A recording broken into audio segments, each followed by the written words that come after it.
France اسی طرح، France نے انڈو چائنا پہ قبضہ کیا، مڈل ایسٹ کے علاقوں پہ قبضہ کیا، نارتھ افریقہ پہ کیا، افریقہ میں تقریباً 15-16 سے زیادہ اس کی کالونیز تھیں۔ وہاں سے جتنا را مٹیریل اور جو افریقی مورخین کہتے ہیں کہ جتنی دولت لوٹ کے لے جائی گئی وہ میٹروپولیٹن میں لے کر گئے، اور میٹروپولیٹن مثلاً جو پیرس تھا یا برطانیہ کا میٹروپولیٹن جو ہے وہ لندن تھا۔ اسی طرح بیلجیم نے کانگو کو لوٹا بری طرح، وہاں ربر پلانٹیشن قتل عام بھی کیا، اور دولت جو ہے وہ وہاں پر گئی۔ اور بالکل اسی طرح آپ دیکھیں کہ پورچگال اور اسپین، انہوں نے ایسٹک مایا اور ان کا ایمپائر سے لوٹا، اور ایک بڑے پیمانے پر جو ہے انہوں نے جو ہے وہ دولت لوٹ کر لسبن اور میڈرڈ لے کر گئے، اور وہاں پہ بڑے بڑے چرچ بنائے، بڑے بڑے کلیسا بنائے، بڑی بڑی عمارتیں بنائیں، بڑے بڑے قلعے بنائے۔ کچھ مغل ایمپررز کے بارے میں یہ کہا جا سکتا ہے کہ انہوں نے سینٹرل ایشیا کے کچھ علاقوں پر وہ دولت خرچ کی، لیکن بعد میں اسپیشلی ہمایوں کے بعد سارے لوگ یہیں سیٹل ہو گئے، یہیں پر رہے۔ ہندوستان کی کو دولت کو بڑھانے میں انہوں نے کردار ادا کیا۔ گو کہ کچھ ہندو رائٹ ونگر کہہ سکتے ہیں کہ جی گلوبل جی ڈی پی جو ہے وہ مغلوں کے بعد کم ہوا، لیکن یہ اب ایک اسٹیبلش فیکٹ ہے جس کو ششی تھرور سمیت بہت سارے ہسٹورینز بھی لکھتے ہیں اور اکانومسٹ بھی لکھتے ہیں، اور خالی یہ ہندوستان کے اکانومسٹ نہیں لکھتے بلکہ بہت سارے یورپی مورخین کا بھی یہ خیال ہے کہ انگریزوں کے آنے سے پہلے مغل ٹائم میں، اسپیشلی اورنگزیب کے دور میں، انڈیا 20% سے زیادہ گلوبل جی ڈی پی کو کنٹریبیوٹ کرتا تھا۔ نیچرلی اگر وہ دولت لوٹ کے لے کے جا رہے ہوتے، سینٹرل ایشیا وہ دولت لوٹ کے جا رہے ہوتے، تو یہ جی ڈی پی کی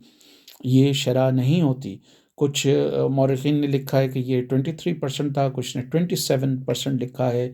اور انگریزوں کے آنے کے بعد پھر انگریزوں کا رول رہا، اور جب وہ گئے ہیں تو 1947 میں ہندوستان کا G D P global G D P کا 5% یا اس سے بھی کم تھا۔ تو ہندو انتہا پسند تنظیموں کا یہ دعویٰ یا کچھ یوٹیوبرز کا دعویٰ کہ نہیں جی مغل بھی اسی طرح کلونیلسٹ تھے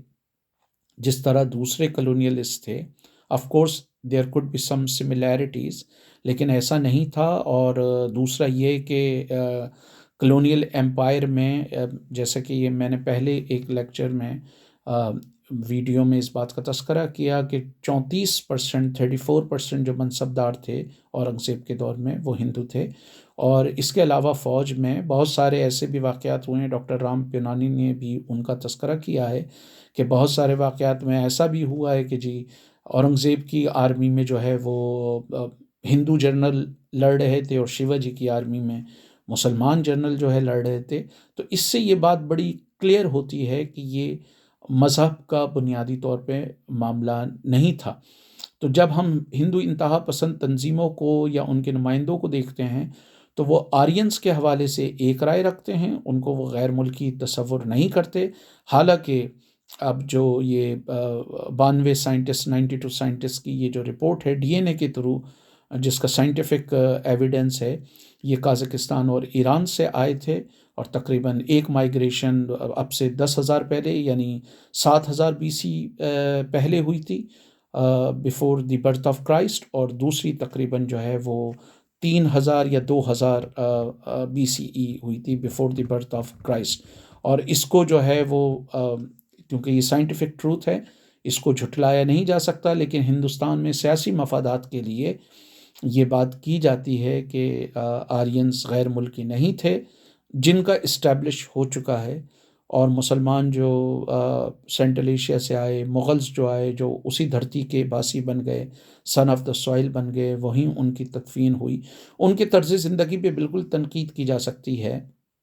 ان کے نوروز منانے پر، ان کے عیاشیوں پر، شاہ خرچیوں پہ تنقید کی جا سکتی ہے، لیکن یہ شاہ خرچیاں تو اس طرح کی جو پیسے لٹانا وہ ہندو راجے اور مہاراجے بھی لٹاتے تھے۔ تو یہ حاکم طبقات کا مسئلہ تھا، جو وہاں کے کسان تھے، کسانوں کی حالت مغلوں کے دور میں بھی بہت اچھی نہیں تھی، اور ہندو راجا مہاراجا جہاں حکومت کر رہے تھے وہ بھی کوئی بہت اچھی نہیں تھی، فائدہ حاکم طبقات کو ہی ہو رہا تھا۔ لیکن بہرحال کچھ مورخین لکھتے ہیں یہ ضرور فرق تھا کہ جب مغلوں کے دور میں قحط آتا تھا تو وقتی طور پہ ٹیکس کو معاف کر دیا جاتا تھا، لنگر خانے بھی کھولے جاتے تھے تاکہ لوگوں کو کھانے کو ملے، لیکن